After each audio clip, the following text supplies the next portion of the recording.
I proposed to Amanda on our 5th anniversary. We had been talking about marriage for a year.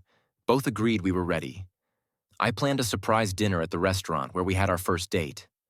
Got down on one knee during dessert. She said yes before I finished asking. Everyone in the restaurant clapped. It was perfect. If you enjoy real relationship stories, hit subscribe. It really helps the channel. We set the wedding date for 8 months away. Spring wedding, outdoor ceremony, everything Amanda had always dreamed about.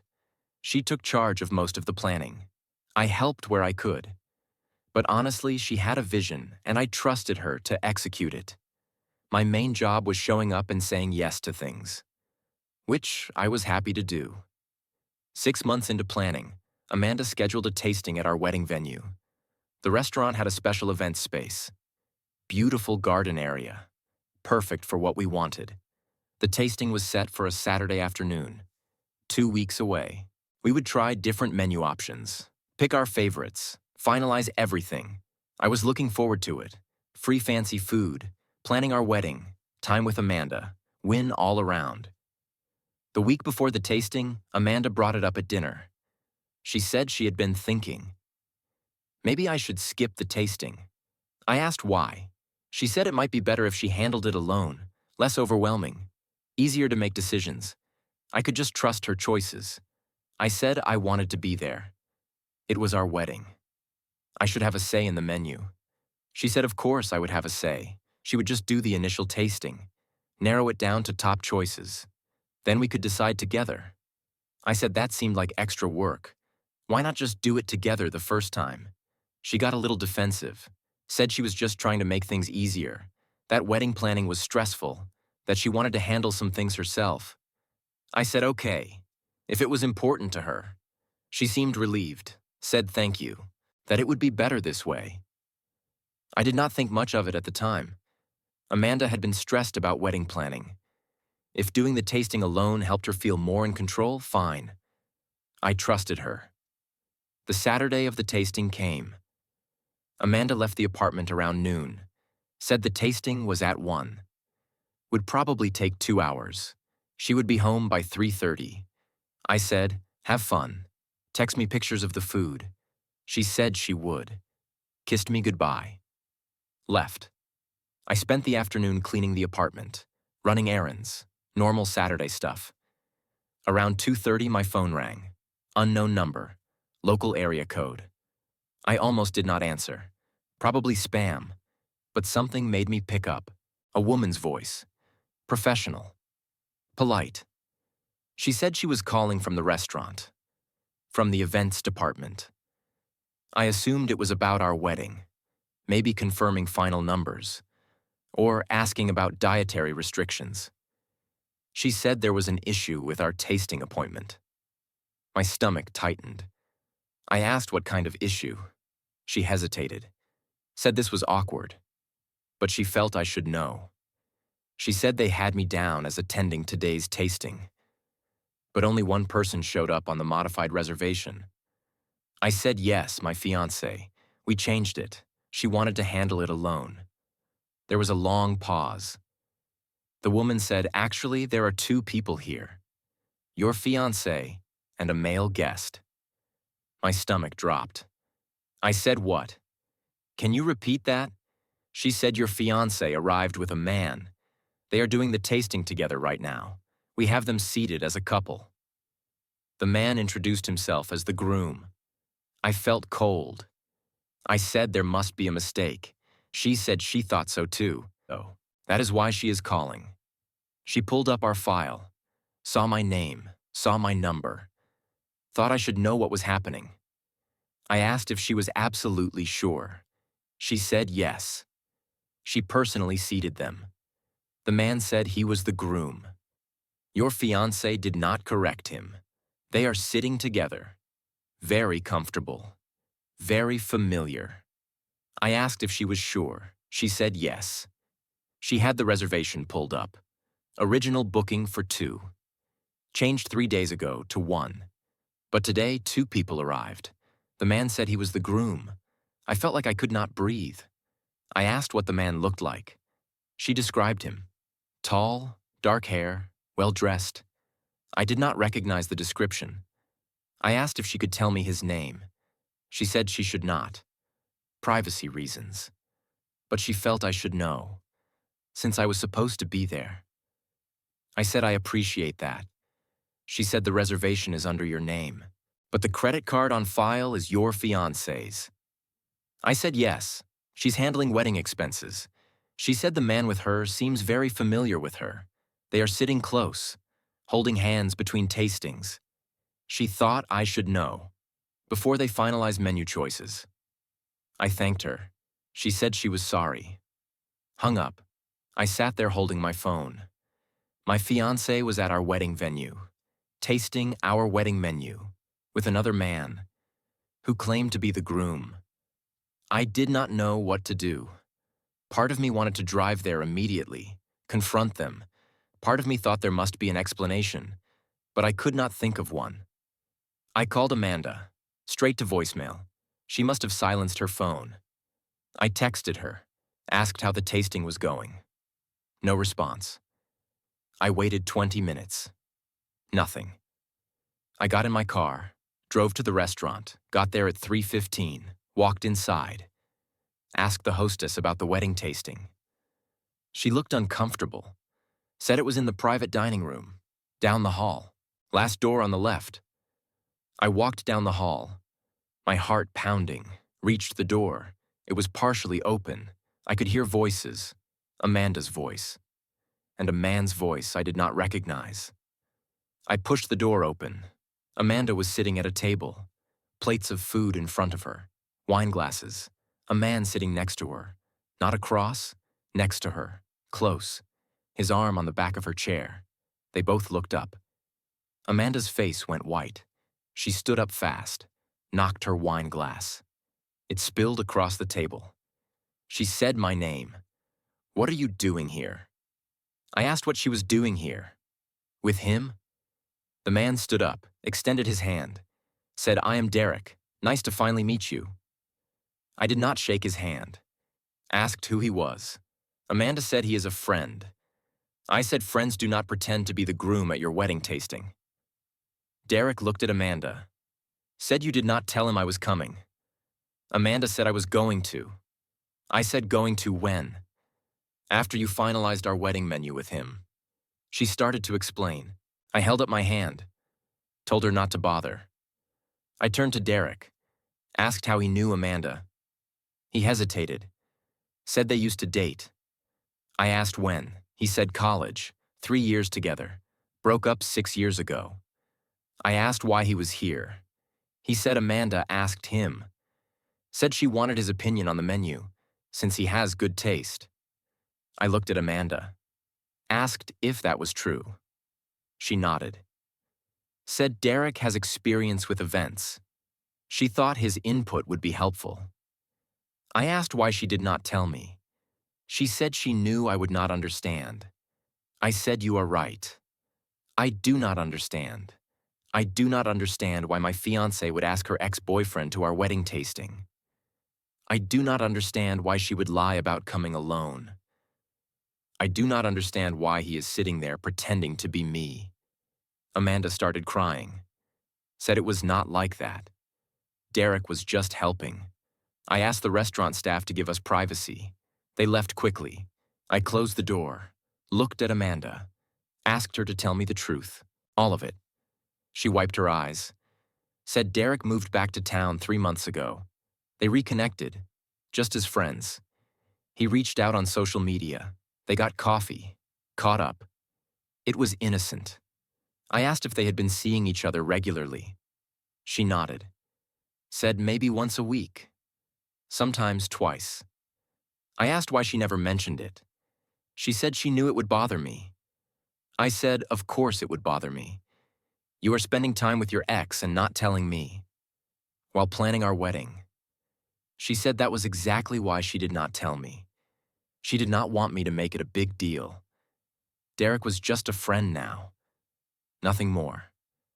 I asked Derek if that was true. He did not answer right away.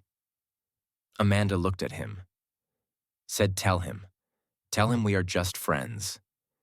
Derek said I care about Amanda, always have. When she reached out, I was happy to reconnect. I thought maybe we could be friends, but spending time with her again. I realized I still have feelings. Amanda said Derek. He continued. Said I told her how I felt. She said she was engaged, that she was happy with you. But she kept meeting me, kept asking to see me.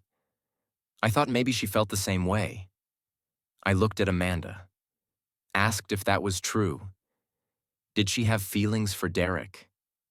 She said no, but her voice was not convincing. I asked why she invited him to the tasting. She said she did not know. I said that is not an answer. She said she just wanted his opinion.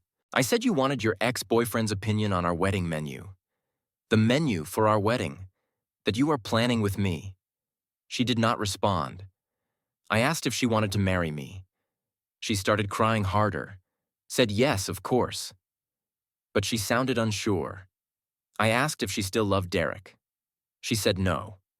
Then said, I do not know. Then said it is complicated. I said it is not complicated. Either you want to marry me or you do not. Either you love me or you still love him. Which is it? She said she loved me. But seeing Derek again confused her, brought up old feelings, made her question things. I asked what things. She said everything. Our relationship, the wedding, if she was making the right choice. I felt like I had been punched. I asked how long she had been questioning us. She said since Derek came back. 3 months. 3 months she had been doubting our relationship. 3 months she had been seeing her ex. 3 months she had been lying to me, all while planning our wedding. I asked if she slept with him. She said no.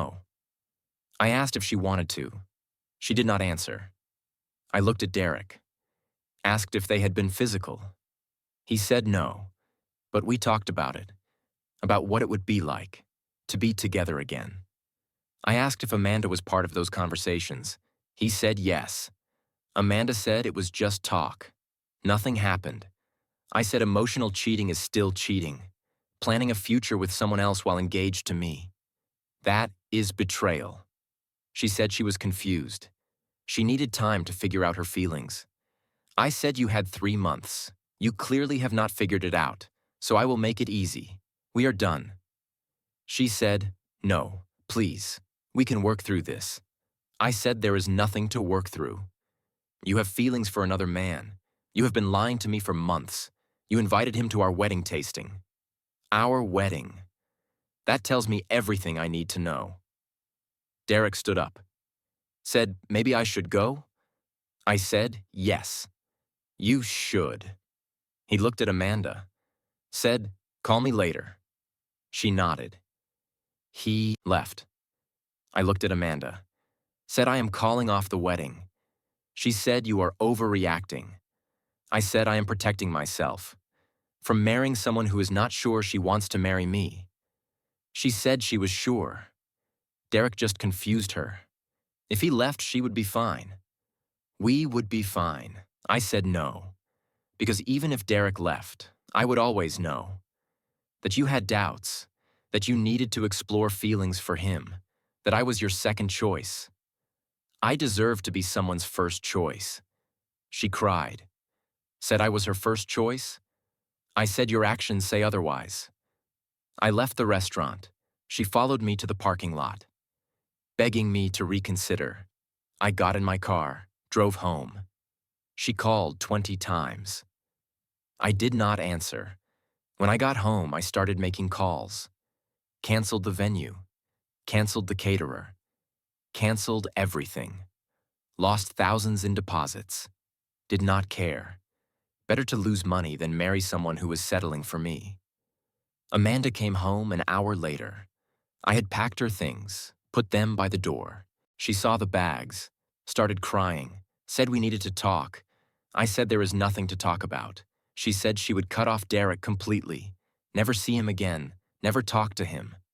I said it does not matter. The damage is done. She said she made a mistake, a terrible mistake, but she loved me, wanted to marry me. I said if you wanted to marry me, you would not have spent 3 months with your ex. You would not have lied. You would not have brought him to our wedding tasting. She said she was just confused. I said then take time to get unconfused. Without me. I told her to take her things and leave. She begged, said she had nowhere to go. I said call Derek. I am sure he would love to help. She looked at me, said that was cruel. I said lying to me for 3 months was cruel. Making me plan a wedding while you questioned everything was cruel. This is just honest. She took her bags, left. I changed the locks the next day, blocked her number, blocked her on everything. I did not want to hear from her, did not want explanations or apologies. I was done. 2 weeks later, a mutual friend reached out, said Amanda was devastated, that she and Derek tried to date.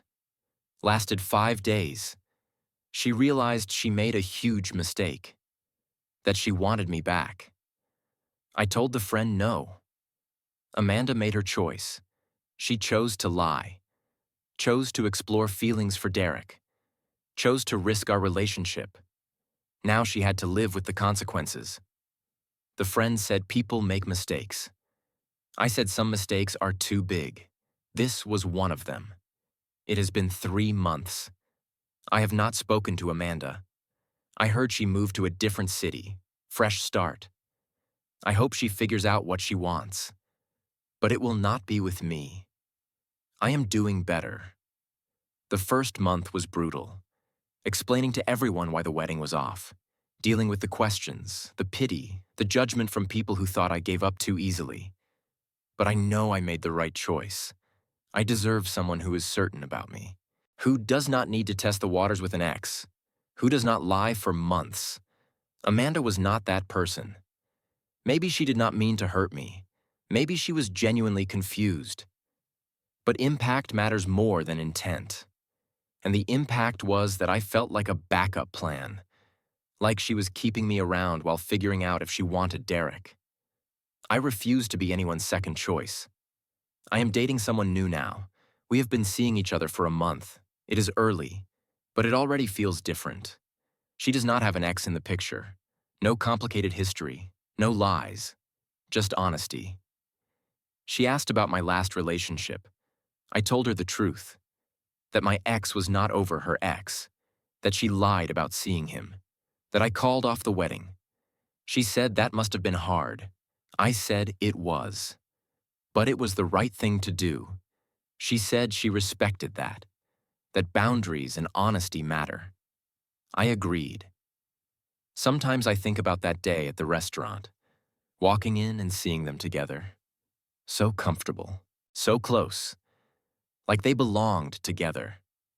Maybe they did. Maybe Amanda and Derek were supposed to end up together. Maybe I was just in the way. But I am glad I found out before the wedding, before we had kids, before our lives were completely intertwined. I got out at the right time, even if it hurt, even if it was humiliating. I chose myself, and that was the right choice. If this story resonated with you, please subscribe.